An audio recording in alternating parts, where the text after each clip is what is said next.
Good evening, everybody. This is Mr. Abdul Jamal. Today's our English session will be the first lesson in Unit 3. Unit 3 is Film and Fame, and the session heading is 3.1 Meeting Your Hero. In this unit, we are going to read range of texts about films and the cinema. They include information about real-life actors as well as the characters they pretend to be. We are going to start with a story called Film Boy. And before doing that, we are going to set the learning intentions. Today we are going to explore how writers use language to start or to set a scene, how to describe the setting, either time or place.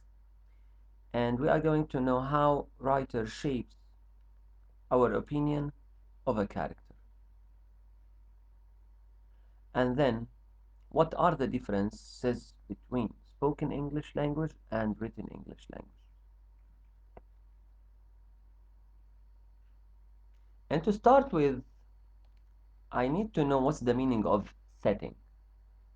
Setting with a singular, a setting, or settings with s. So it's the time and the place where a story happens. A setting is the time and the place where the story happens. And that helps the reader to picture or to imagine where the characters are and what the kind of world or atmosphere they live in.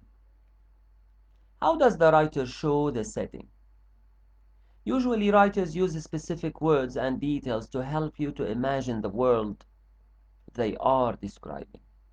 They are using descriptive language full of adjectives and adverbs. And they are trying to create image in your mind about the location, the activities, in order to convey the mood and to portray an image about the place. Uh, in this story, for example, we have lots of examples. Film Boy by Alexander McCall Smith. We have words and phrases that show the settings, like Bombay is the name of the city, which is a proper noun that makes it clear we are talking about a specific or important place. Mumbai. We have vast factories. Can you see the word factory and describing it with vast? It shows that the city is large and industrial. I have the word chimney, and chimney, okay, I will describe it with smoking. So that will give an idea, or an image that the factories are very busy. They are working. And shops and bazaar or bazaars tell us that there are places to buy things, and they are making the city bustling, busy and lively. Film studios that hints at the importance of films in the city. Let's read the story with each other, and then we are going to judge the author or the writer. How is he describing the place and the time? So read the opening of this story, Film Boy by Alexander McCall Smith. It is a set, or it's set in the city of Mumbai, an Indian city, which is very famous for being the center of the Indian film industry. They call it Bollywood, like Hollywood or Chinawood. It's where they are uh, manufacturing films. And this extract focuses on the main character Prem. It's an Indian story. Okay, let's read with each other.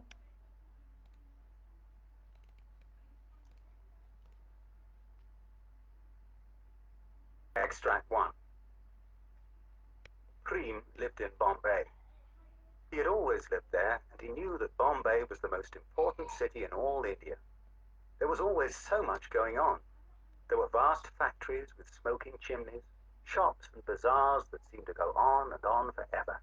And, most important of all, there were the film studios. Preem loved to go to the cinema. Sitting in his seat at the Regal Picture House, he would watch the exciting films that were made right there in Bombay. The way Preem got the money for his cinema tickets was to work for it. Every day after school, he would call in at the sweet stall which stood outside the nearby hospital. Mr. Ranu, who owned the stall, did not have an assistant, and this made it hard for him to get away to have coffee with his friends. For half an hour or so each afternoon, Preem would look after the stall for him, selling the sweetmeats to passers-by and putting the money in the cash box. "Who do you think is the best film star?" a friend asked Preem one day. Preem thought for a moment. "Well," he replied, "Johnny Sudha is very good, and I like Goel Prakash. But the very best, I think, is Rasi Paliwala." Preem's friend looked thoughtful. "I think you're right," he said. "I've heard people say he's the best in the world." "He is," Preem said firmly. "I'm sure he is." They had both seen many films starring Rasi, and had enjoyed them all. Rasi was always the hero. If there was somebody who needed to be rescued, then Rasi would be the one to do it. It did not matter if the danger came from a flood or from a tiger. Rasi would not hesitate. Then, if the police were having difficulty in arresting a bandit, Rasi would be the person to whom they would turn. There was no limit to what he could do. There was no mistaking Rasi. He was a tall man with broad shoulders and teeth that glinted like pinpoints of light when he smiled. His famous voice was deep, almost a growl when he was angry. But in the middle of a fight, it could sound more like a shriek. Wow, what a person. He even helping the police. Can you believe it? So, if I want to comment on the text, okay? The text itself is an extract from a short story, fiction story, realistic fiction story, a narrative story that's set in the city of Bombay, now known as Mumbai. The setting is described vividly through words and phrases like vast factories, bazaars, film studios, which show that the city is busy, full of life, and industrial. The characterization, okay, we have the main character, Preem, who is introduced as a hard-working and passionate boy who loves films. We got to know his personality through his actions, of course. We are not saying that he is generous, he is kind, he is faithful, he is loyal. No, but we give actions. And from the actions, we understand his behavior. Now, he works at a sweet stall after school to earn money for cinema tickets. And his favorite film star is Rasi Paliwala. And he is described as a heroic figure, Rasi, the actor, who can do anything from rescuing people to defeating villains. We have dialogue between characters to set life inside story. So the text includes direct speech to show conversation between Preem and his friends, which is used to reveal their opinion about their favorite film star. They use contraction like I'm, in order to make the conversation more informal and more realistic. Descriptive language, we are using lots of figurative language. We are using lots of adjectives and adverbs to describe the characters, especially Rasi. Words like teeth that glinted like pinpoints and a growl created vivid image in the reader's mind of the characters and their personalities.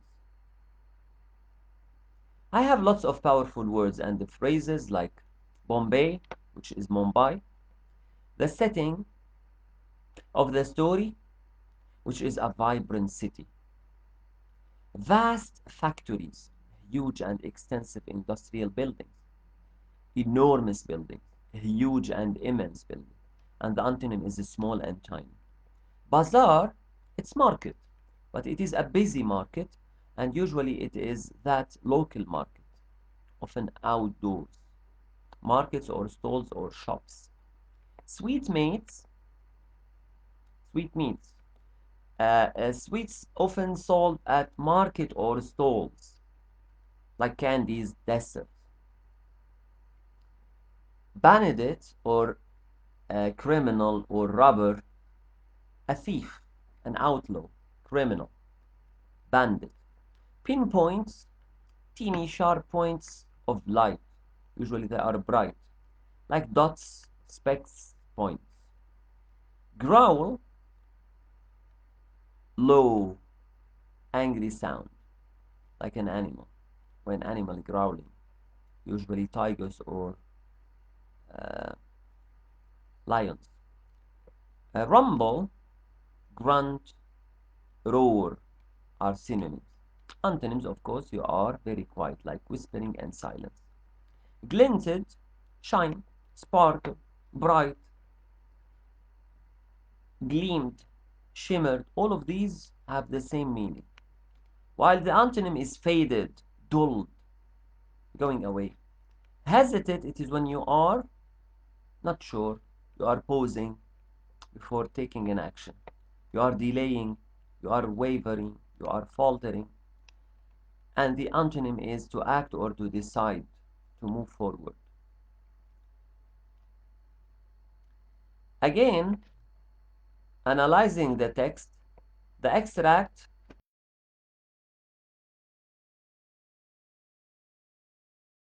comes from Film Boy.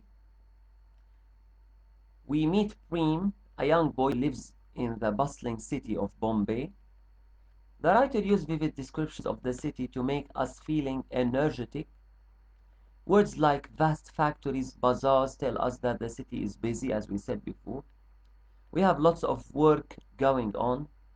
Preem loves to watch films, so we learn that he works hard in a stall, sweet stall, in order to earn some money for his cinema tickets by helping out at a sweet stall after school. The writer used or introduced another character, Rasi Paliwala, Preem's favorite film star. Rasi is describing him as a heroic figure who can do anything you can imagine, from saving people to fighting off tigers and catching bandits. His appearance is powerful, broad shoulder, growl when he gets angry. These descriptions help us to imagine how strong and brave Rasi is. The use of direct speech between Preem and his friends help us to see how passionate they are about their favorite film star.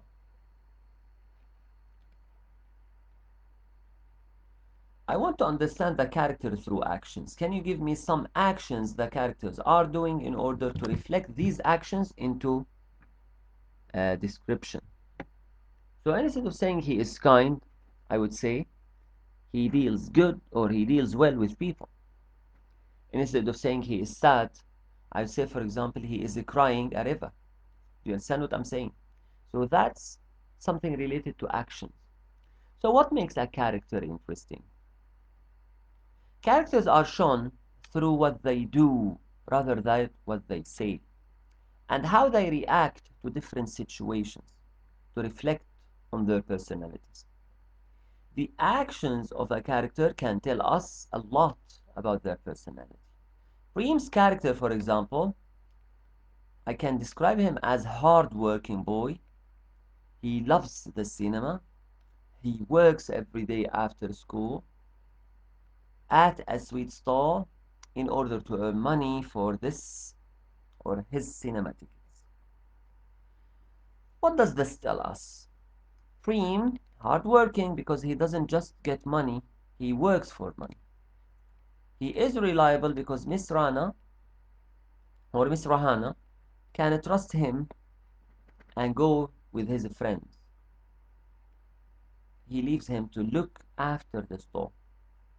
He is also a cinema lover, showing that his passion for films is something uh, unwavering. What do we learn about Rasi Paliwala? What do we know about him? Okay,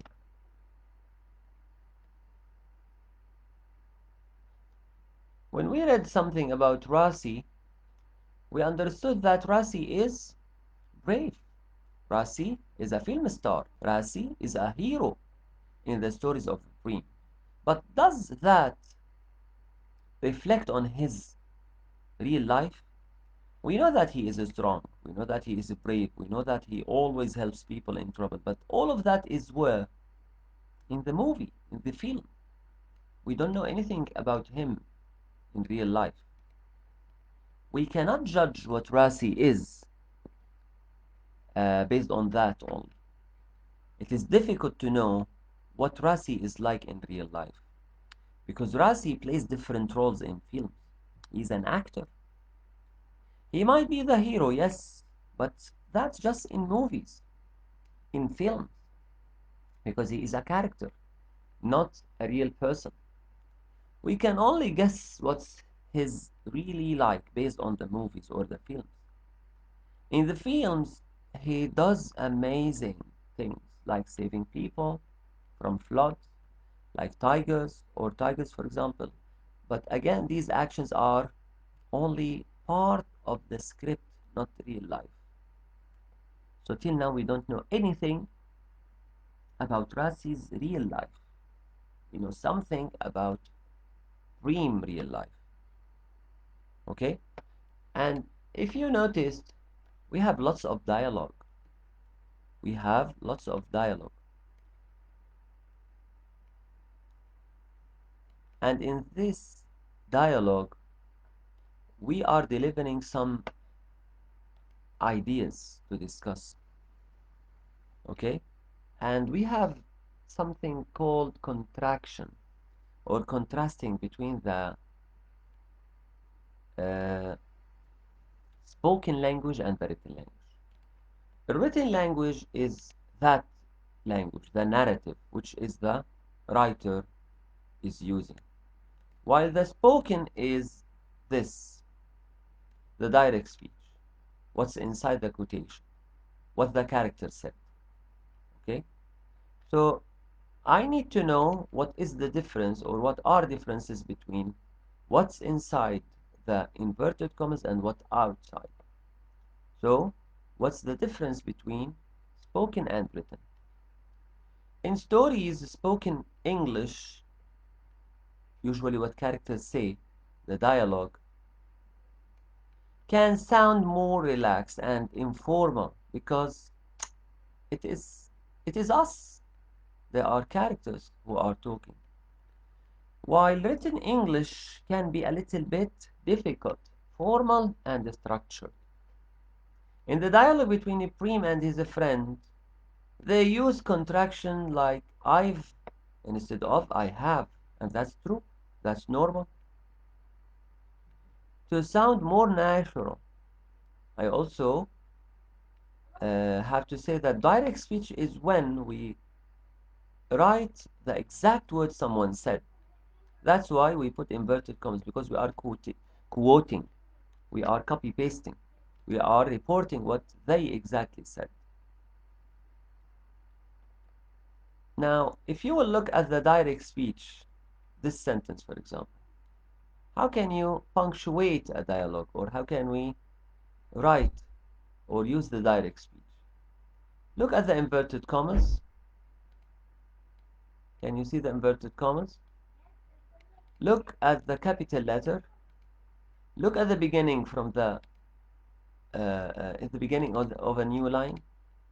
Look at the question mark. It is inside the quotation, inside the inverted commas. So that makes me put some rules, for example, rules for direct speech. Start a new line for each new speaker. Whenever you have a new speaker, please start with a new line that will organize your text.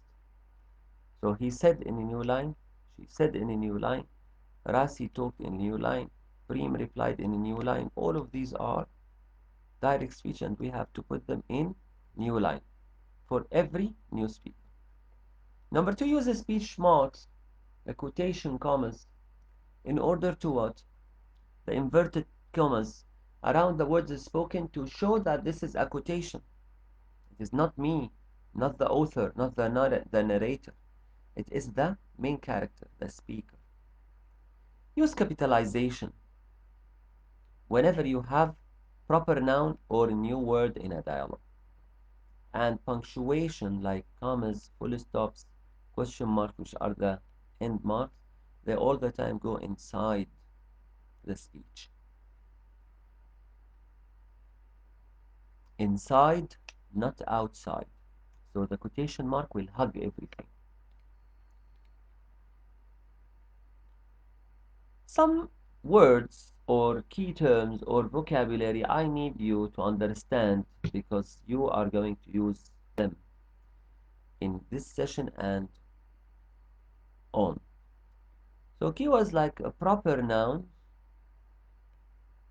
they are the name of people, places, things, like Bombay, Mumbai, Dream. To infer, inferring is to guess or to understand something based on the truth, on the clues, not directly told.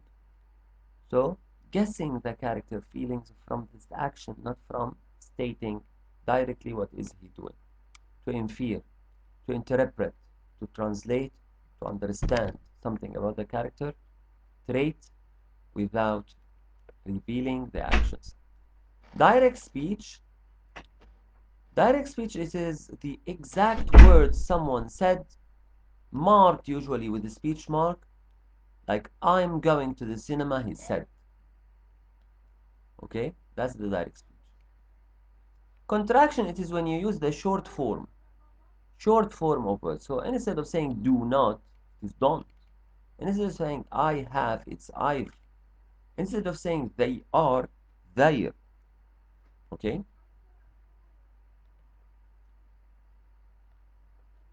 Uh, Now I have an idea or a task. It is to write the opening paragraph to your own story using the following ideas. Introduce your main character by name. Show something your character cares about deeply, like hobby or something. Describe the setting. Is it busy, quiet? And what makes this place special for you, or for the character, I mean? Put hint of a theme, just to let the reader understand what you are talking about, without saying it directly. Try to give clues about what might happen in the story later, in order to attract the reader and let him hook to you. His heart skipped a beat when he imagined the dark journey ahead, rather than he was scared of the journey. Don't be direct, be indirect, and try to enhance your sentences.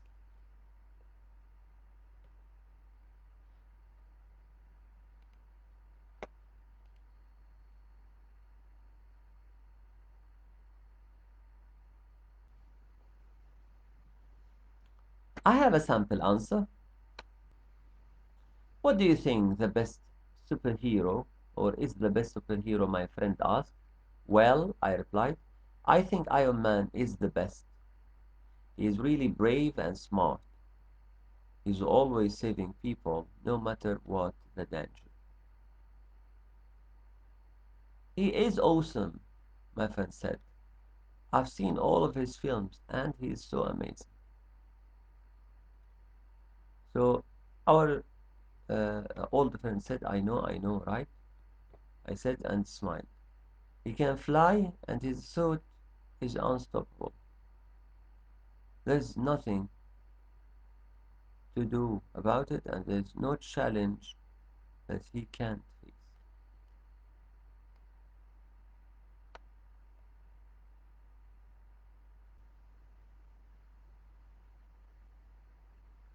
Okay. I just need you please to take attention to pay attention when you are writing and you are making the checklist. Be careful to the genre, the content, organization, audience, vocabulary, the grammar, the sentence structure, and the punctuation or spelling. Because I have to put direct speech, descriptive language, figurative language in my writing, if it was, for example, realistic fiction. And my content is a conversation or a dialogue between the characters. We have character traits as well, they are exposed. Organization, we have the paragraph shape, and we have logical structure, like beginning, middle, and end. Audience, you are writing for everybody. The conversation is informal, and it is between friends. Vocabulary, they are powerful and descriptive, like heroic, brave, unstoppable. The grammar, it is correct punctuation, like common speech mark, and we are using contraction in the dialogue to show informality. The structure of the sentence, they are clear, they are simple. For conversation, they are compound and complex. And for the punctuation and spelling, we have speech marks are used correctly with no mistakes, and we have punctuation placed inside uh, the speech mark. If you will ask me about the homework, I will go to workbook 3.1, meeting your hero, and we will use direct speech in focus. We have a question, we have a dialogue, and then they said write the underlined words as contraction. So instead of it is, I would say it's. Instead of could not, I would say couldn't. Instead of saying she had shaved, I wasn't, I was not, I wasn't, I did not, I didn't, or I didn't. Practice 2, it is containing dialogue, but it hasn't been done correctly. So you have first a draft or something has lots of mistakes, and you are rewriting it. We will use the highlighter to identify the contraction, and we will write in the lines. Hassan and Amir were really looking forward. Now, number 3, challenge. You have to write a dialogue, as I show you, between two peoples, and we are using contraction in order to make the story alive and to show that the speech is set out and punctuated accurately. You can write about anything of these.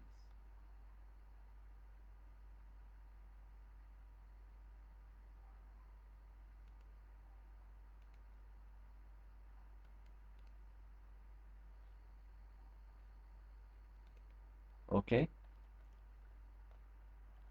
By doing this, we tried to explain how the writer uses language to establish setting in the beginning of the story, and we use inference skills to understand what a character is like by looking at actions, not at narrative. And we identify the difference between formal written language, formal written language and informal spoken language, like using contraction and direct speech. I'd like to thank you so much for having me today. Uh, Tomorrow's session, inshallah, will be 3.2, predicting the story. So see you tomorrow. This is Mr. Abdullah Jama saluting all of you. Thank you so much. Have a nice night.